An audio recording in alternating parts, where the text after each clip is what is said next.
Hello मेरे प्यारे प्यारे व्यूअर। तो आप लोगों की कहानी वाली दीदी फिर से आप लोगों के लिए एक नई कहानी लेकर आ गई है, जिसका नाम है कफन, जो मुंशी प्रेमचंद द्वारा रचित है। तो चलिए शुरू करते हैं। एक झोपड़ी के द्वार पर एक बाप और बेटा दोनों एक बुझे हुए अलाव के सामने चुपचाप बैठे हुए थे, और अंदर बेटी की जवान बीवी बुधिया प्रसव वेदना में पछाड़ खा रही थी। रह रह कर उसके मुंह से ऐसी हिला देने वाली आवाज़ें निकलती थी कि दोनों कलेजा थाम लेते थे। जाड़ों की रात थी, प्रकृति सन्नाटे में डूबी हुई, सारा गांव अंधकार में लय था। घीसू ने कहा, मालूम होता है बचेगी नहीं, सारा दिन दौड़ते हो गया, जा देख तो आ। माधव चिढ़कर बोला, मरना ही है तो जल्दी मर क्यों नहीं जाती, देख कर क्या करो, तो बड़ा बेदर्द है। वे साल भर जिसके साथ सुख चैन से रहा, उसी के साथ इतनी बेवफाई, तो मुझसे तो उसका तड़पना और हाथ पांव पटकना देखा नहीं जाता। चमारों का कुनबा था और सारे गांव में बदनाम। घीसू एक दिन काम करना, 2-3 दिन आराम करता। माधव इतना कामचोर था कि आधे घंटे काम करता तो घंटे भर चिलम पीता, इसलिए उन्हें कहीं मजदूरी नहीं मिलती थी। घर में मुट्ठी भर भी अनाज मौजूद हो तो उनके लिए काम करने की कसम थी। जब 2-4 फाके हो जाते तो घीसू पेड़ पर चढ़कर लकड़ियाँ तोड़ लाता और माधव बाजार से बेच लाता, और जब तक पैसे रहते दोनों इधर उधर मारे मारे फिरते। गांव में काम की कमी न थी, किसानों का गांव था, मेहनती आदमी के लिए 50 काम थे, मगर इन दोनों को उसी वक्त बुलाते जब 2 आदमियों से एक का काम पाकर भी संतोष कर लेने के सिवा और कोई चारा न होता। अगर दोनों साधु होते तो उन्हें संतोष और धैर्य के लिए संयम और नियम की बिल्कुल ज़रूरत न होती। यह तो इनकी प्रकृति थी, विचित्र जीवन था इनका। घर में मिट्टी के 2-4 बर्तन के सिवा कोई संपत्ति नहीं, फटे चिथड़ों से अपनी नग्नता को ढकते हुए जिए जाते थे, संसार की चिंताओं से मुक्त, कर्ज से लदे हुए, गालियाँ भी खाते, मार भी खाते, मगर कोई गम नहीं। दिन इतने की वसूली की बिल्कुल आशा न रहने पर लोग इन्हें कुछ न कुछ कर्ज दे देते थे।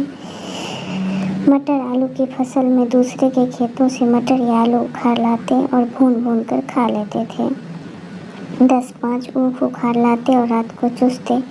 घीसू ने इसी आकाशवृत्ति से 60 साल की उम्र काट दी, और माधव भी सपूत बेटे की तरह बाप के पत्तियों पर चल रहा था, बल्कि उसका नाम और उजागर कर रहा था। इस वक्त भी दोनों अलाव के सामने बैठकर आलू भून रहे थे कि किसी खेत से खोद लाए थे। घीसू की स्त्री को बहुत दिन हुए देहांत हो गया था।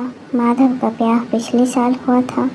जब से यह औरत आई थी उसने इस खानदान में व्यवस्था की नींव डाली थी, और इन दोनों बेगैरतों का दोखन भरती रहती। जब से वह आई यह दोनों और भी आलसी और आराम तलब हो गया, बल्कि कुछ अकड़ने भी लगे थे। कोई कार्य करने को बुलाता तो निर्लज्ज भाव से दोगुनी मजदूरी मांगते।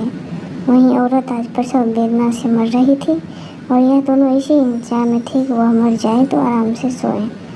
घीसू ने आलू निकाल कर छीलते हुए कहा, जाकर देख तो क्या दशा है उसकी, चुड़ैल का फिसाद होगा और क्या, यहाँ तो ओझा भी 1 रुपया मांगता है। माधव को भय था कि वह कोठरी में गया तो घीसू वालियों का बड़ा भाग साफ कर देगा।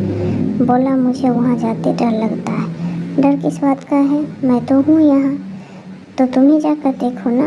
मेरी औरत जब मरी थी तो मैं 3 दिन तक उसके पास से हिला नहीं था, और फिर मुझसे लजाएगी कि नहीं, जिसका कभी मुंह नहीं देखा। आज उसका उभरा हुआ बदन देखो, उसे तन की सुध भी तो ना होगी। मुझे देख लेगी तो खुलकर हाथ पाँव भी ना पटक सकेगी। मैं सोचता हूँ कोई बाल बच्चा हो गया तो क्या होगा, सौंठ गुड़ तेल कुछ भी तो नहीं है घर में, सब कुछ आ जाएगा, भगवान दे तो। जो लोग अभी 1 पैसा नहीं दे रहे वही कल बुलाकर रुपये देंगे। मेरे 9 लड़के हुए, घर में कभी कुछ न था, मगर भगवान ने किसी न किसी तरह बेड़ा पार लगाया। जिस समाज में रात दिन मेहनत करने वालों की हालत इतनी बहुत अच्छी नहीं थी, और किसानों के मुकाबले वे लोग जो किसानों की दुर्बलताओं से लाभ उठाना चाहते थे कहीं ज़्यादा संपन्न थे, वहाँ इस तरह की मनोवृत्ति का पैदा हो जाना कोई अचरज की बात नहीं थी। हम तो कहेंगे घीसू किसानों से कहीं ज़्यादा बेचारवान था, और किसानों के लिए शून्य समूह में शामिल होने के बदले बैठकबाजों की कुसंगति मंडली में जा मिला था।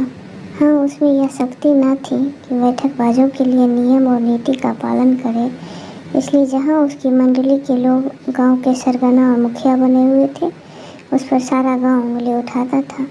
फिर भी उसे यह तस्लीम तो थी कि अगर वह फटे हाल तो कम से कम उसे किसानों की सीधी तोड़ मेहनत तो नहीं करनी पड़ेगी, और उसकी सरलता और निरीहता से दूसरे लोग बेजा फायदा तो नहीं उठाते। दोनों लोग निकाल कर जलते जलते खाने लगे। कल से कुछ नहीं खाया था, इतना सब्र न था कि ठंडा हो जाने दे। कई बार दोनों की जवानें जल गई। छिल जाने पर आलू का बाहरी हिस्सा जवान, हलक और तालू को जला देता था, और उस अंगारे को मुंह में रखने से ज़्यादा खैरियत इसी में थी कि वह अंदर पहुंच जाए। वहाँ उसे ठंडा करने के लिए काफ़ी सामान थे, इसलिए दोनों जल्द जल्द निकल जाते। हालांकि इस कोशिश में उनकी आंखों से आंसू निकल आते। घीसू को उस वक्त ठाकुर की बारात याद आई, जिसमें 20 साल पहले वह गया था। उस दावत में उसे जो तृप्ति मिली थी, वह उसके जीवन में एक याद रखने लायक बात थी, और आज भी उसकी याद ताज़ा थी। वह भोज नहीं भूलता। तब से वह उस तरह खाना और भरपेट नहीं मिला। लड़की वालों ने सबको भरपेट पूरियाँ खिलाई थी। सबको, छोटे बड़े, सब ने पूरियाँ खाई, और असली घी की चटनी, रायता, 3 तरह के सूखे साग, एक रसेदार तरकारी, दही, चटनी, मिठाई। अब क्या बताऊं कि उस भोज में क्या स्वाद मिला। कोई रोक टोक नहीं थी, जो चीज़ चाहो मांगो, जितना चाहो खाओ। लोगों ने ऐसा खाया कि किसी से पानी न पिया गया, मगर परोसने वाले की पत्तल में गर्म गर्म गोल गोल स्वादिष्ट कचौरियाँ डाल देते थे। मना करते ही नहीं चाहिए। पत्तल पर हाथ रोके हुए थे, मगर वह है कि दिए जाते थे। और जब सबने मुंह धो लिया तो पान इलायची भी मिली, मगर मुझे पान लेने की कहाँ सूझ थी। खड़ा हुआ न जाता। चटपट जाकर अपने कंबल पर लेट गया। ऐसा दिल दरियाव था वह ठाकुर।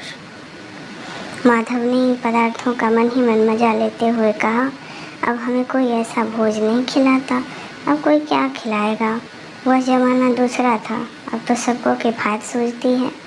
शादी ब्याह में मत खर्च करो, क्रियाक्रम में मत खर्च करो। पूछो गरीबों का माल बटोर बटोर कर कहाँ रखोगे। बटोरने में तो कमी नहीं है, हाँ खर्च में किफ़ायत सूझती है। तुमने एक 20 पूरियाँ खाई होगी, 20 से ज़्यादा खाई थी। मैं 50 खा जाता, 50 से कम मैंने ना खाई होगी।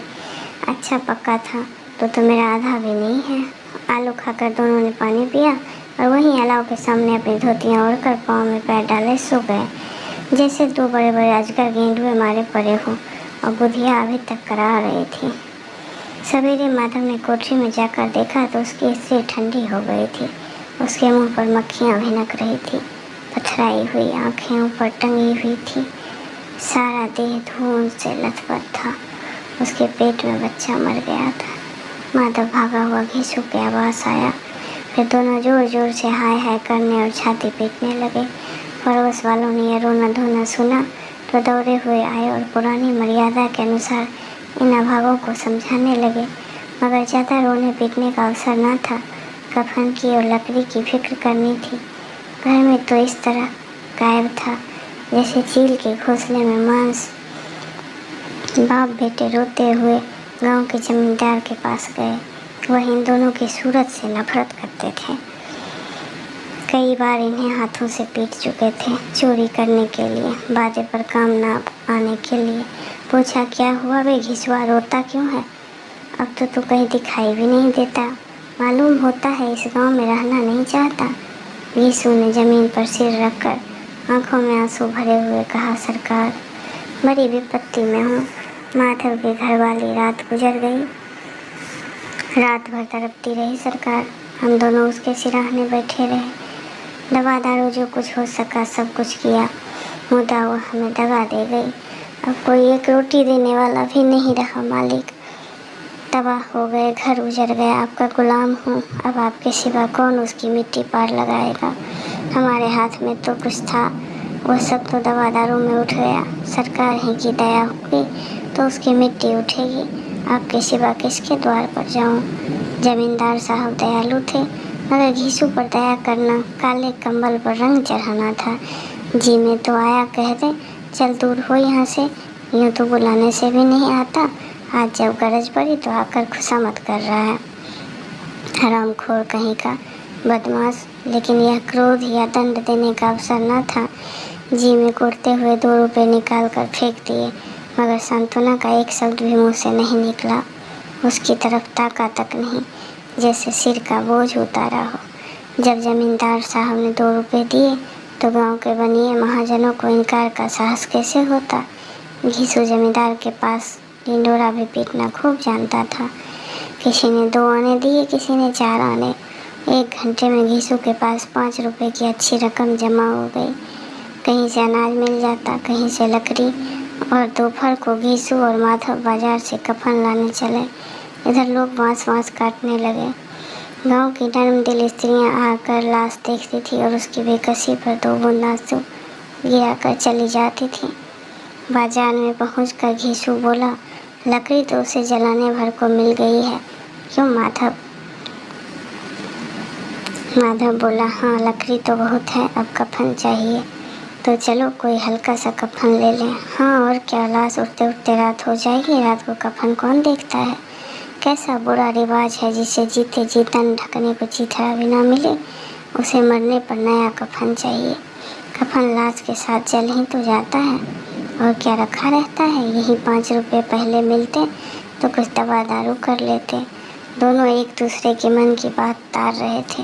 बाजार में इधर उधर घूमते रहे, कभी इस बाजार की दुकान पर गए, कभी उसकी दुकान पर। तरह तरह के कपड़े, रेशमी और सूती देखे, मगर कुछ जचा नहीं।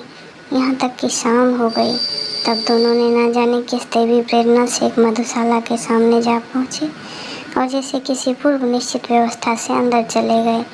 वहाँ जरा देर तक दोनों असमंजस में खड़े रहे।